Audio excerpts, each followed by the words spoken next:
2008, o mundo passa por um período sombrio, a grande crise financeira. This could be the most serious recession in decades. Enquanto isso, um dos maiores diretores do mundo também enfrentava a escuridão, uma depressão profunda. I was pretty sure that I should never make another film. É desse cenário que nasce um filme, mas não qualquer filme, uma obra tão perturbadora, controversa e extrema que os espectadores abandonaram as salas de cinema antes de chegar no fim. O filme em questão é Anticristo, de 2009, escrito e dirigido por Lars von Trier. Meu nome é Josué e nesse vídeo vamos entender como os primeiros 5 minutos desse filme entregam sua ideia principal, mas ninguém percebeu. O filme começa com um prólogo, um conjunto de cenas preto e branco em slow motion que dura 5 minutos, acompanhado de uma música clássica chamada Lascio Scioppiaga, enfim, eu não sei, que faz parte da ópera Rinaldo, composta por Georg Friedrich Handel, há mais de 300 anos, em 1711. E o que essa música tem a ver com a história? Tudo, mas vamos por partes. Primeiro o prólogo. O primeiro momento é a cena de um banho, água caindo, o famoso líquido da vida, o líquido que permitiu a vida surgir no nosso planeta e consequentemente todos nós. O personagem de Dafoe liga o chuveiro, mas não se molha. Existe uma divisão clara entre ele e a água, mostrando que ele inicia o processo de liberar esse símbolo da vida, mas não necessariamente faz parte do processo após isso. Mas a personagem de Charlotte Gainsbourg se banha nessa água, o que representa o quão conectado essa figura do feminino está com a vida, por ser esse símbolo de criação, da vida e etc. Na próxima cena a gente tem o calor que é emitido por essas duas pessoas e pela água do chuveiro. Logo após, corta para a janela se abrindo pelo vento, e a natureza fria se permite entrar naquele ambiente quente, sendo recebida por 3 pequenas figuras que parecem conversar diante da janela. Essas 3 figuras irão aparecer de novo durante todo o filme, mas a gente já chega lá. O banho é interrompido pelo ato da reprodução, onde ambos os personagens se banham, ou seja, ambos agora se emaranham nesse símbolo da vida, praticando o ato em si da sua criação. E algo interessante sobre o ato é a total negação dos seus arredores, quase como uma representação da imprudência, da irresponsabilidade, pois eles usam vários locais da casa sem pensar no que vai quebrar, no que vai cair, etc. E mais uma vez, vemos 3 figuras no meio disso tudo, próximo à máquina de lavar que gira, representando um ciclo, um eterno ciclo. A próxima cena é o de um quarto infantil, e um ursinho preso a um balão, voando. Uma representação quase onírica, gerando essa ideia de infância, seja ela já existente ou que é a de vir pelo ato do casal. A cena corta pro ato do casal, que agora chega na cama. A babá eletrônica mostra um som vindo do quarto infantil, aparentemente, mas tá no mudo e eles estão meio ocupados. Após isso, vemos que a ideia da criança, da infância, do ursinho voando, na verdade já havia chegado ao mundo, pois eles já tinham um filho, e a cena mostra ele batendo na babá eletrônica num gesto inocente de tentar chamar a atenção dos pais. Ou seja, aquele barulho que estava aparecendo na babá eletrônica no quarto dos pais era o filho tentando chamar a atenção deles. Depois disso, a gente finalmente é apresentado aos nomes daquelas 3 figuras: dor, desespero e luto. E o foco sendo no luto, a figura central, que mostra um prelúdio do que tem por vir. E atrás das figuras, a natureza com seu vento frio continua a entrar e a cada vez mais impor a sua presença, e o caos que há nela. A criança então desce do berço e o ato do casal de imprudência continua, porém agora de maneira simbólica, mais simbólica do que já era, né? Porque agora uma garrafa de água é derrubada. Lembra que eu tinha mencionado que a água é o símbolo da vida? Então, o derramar dessa água com a descida da criança indica algo além, indica também um prelúdio do que há por vir. A criança leva seu brinquedo em direção à janela com curiosidade, quase como se ele fosse seu mensageiro ali, e a água da garrafa continua a derramar. O filho sai do quarto, a água cai, o filho vê os pais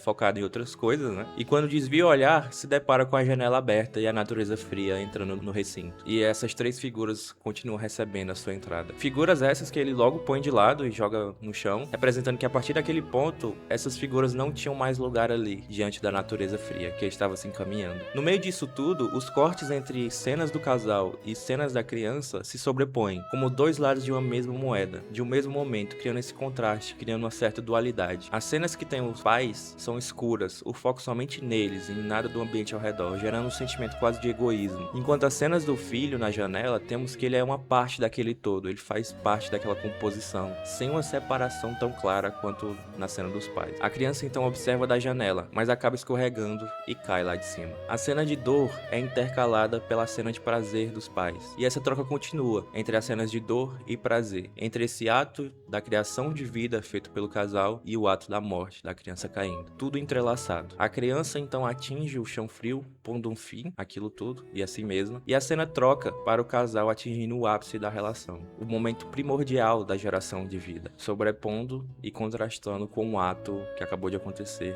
da perca da vida. Por fim, a máquina de lavar aparece, repetindo seu ciclo, e o ato do casal parece realmente ter terminado. Corta para a máquina de lavar, que para, representando o fim desse eterno ciclo. E assim acaba o prólogo.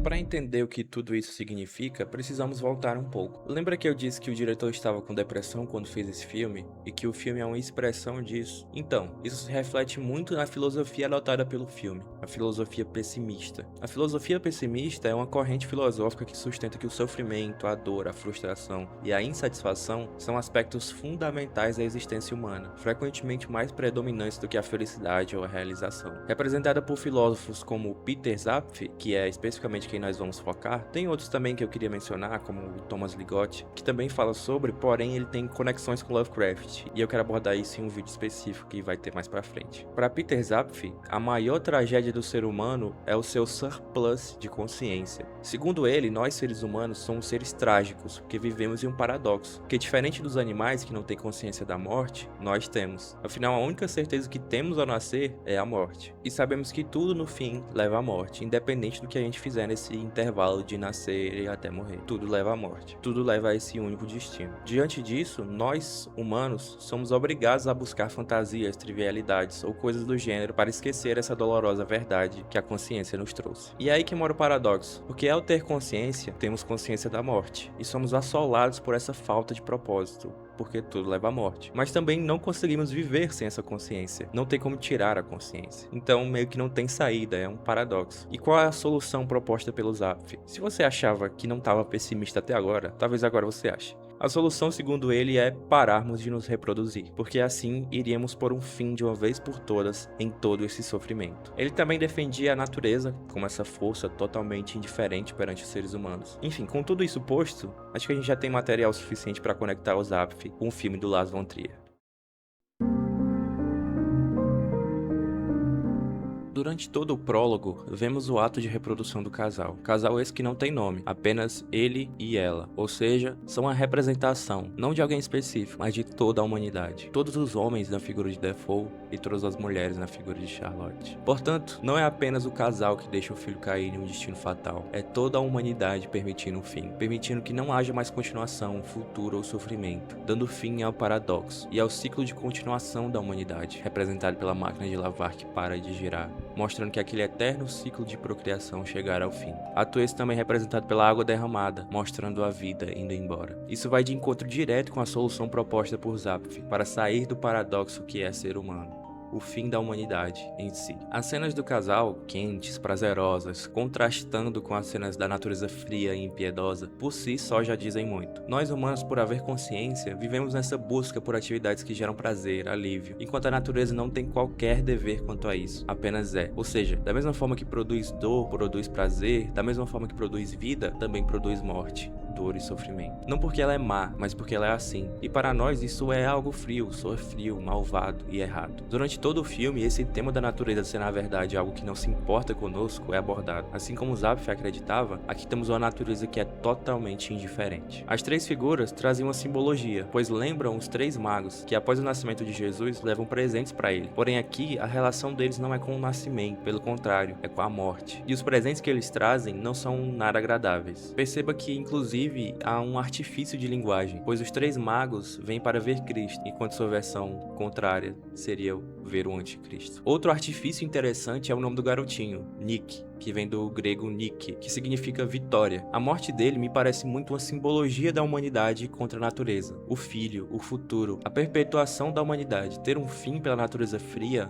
mostra a humanidade perdendo a esperança e entregando a vitória nas mãos da natureza, assumindo a dor que é carregar a sua consciência e pondo um fim, se entregando à inexistência, abandonando a busca pela vitória. E por fim, a música. Como havia mencionado antes, a música tem total conexão com a mensagem aqui. A música é um canto canto de clamor por liberdade, diante do sofrimento. Na história dela, durante a primeira cruzada, Rinaldo, um cavaleiro cristão, está apaixonado por Almirena. Porém, ela foi sequestrada por uma feiticeira e é presa em Jerusalém. E na prisão, longe das pessoas que ela ama e sem esperança de escapar, Almirena então canta: "Deixe-me chorar pelo meu cruel destino e suspirar pela liberdade. Que a dor quebre essas correntes dos meus martírios, nem que seja por piedade." A música de dor e súplica por liberdade apresenta o estado da humanidade perante a impossibilidade de fugir do sofrimento e o desejo de escapar da própria condição consciente que gera toda essa dor. Aqui vemos uma associação muito grande com a nossa personagem, que está presa, junto com toda a humanidade, nesse ciclo infinito de dor e sofrimento, chamado consciência e vida. Portanto, a negação do filho, ao deixar ele cair, é o último ato de dor e sofrimento da humanidade, para que essa dor não assole mais ninguém, e o paradoxo do ser humano tenha um fim, realizando assim a solução proposta por Zapf. Resumindo, a mensagem principal desses 5 minutos de prólogo do filme é de que a humanidade deve abraçar o fim e assim eliminar o sofrimento e a dor do paradoxo de haver consciência de uma vez por todas.